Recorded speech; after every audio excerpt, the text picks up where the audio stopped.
मेरे प्यारे दोस्तों, आप लोग देख रहे हैं एएस भोजपुरी बिहार वर्ल्ड में आप लोगों का स्वागत है। दोस्तों बता दें कि आप लोगों को मनु अलबेला के फैन तो आप ही के लिए यह वीडियो है।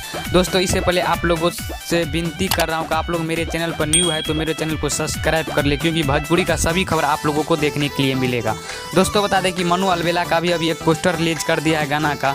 इस पोस्टर का दोस्तों नाम है यादव जी के बच्चा बच्चा होले रंगदार रे। दोस्तों बता दें कि यह आप लोगों को 16 सितंबर को देखने के लिए मिलेगा मनु अलबेला एंटरटेनमेंट पर। दोस्तों बता दें कि सुबह में 6:45 में मिलेगा आप लोगों को यह देखने के लिए। दोस्तों बता दें कि यह गाना को गाए है मनु अलबेला और साथ में निहारा। तो दोस्तों आप लोग यह गाना के लिए कितने एक्साइटेड है कमेंट में ज़रूर बताइए। और हाँ मेरे प्यारे दोस्तों, आप लोगों को यह अपडेट अच्छा लगा तो मेरा चैनल को प्लीज़ सब्सक्राइब कर ले। धन्यवाद दोस्तों, फिर से मिलेंगे अगले वीडियो में।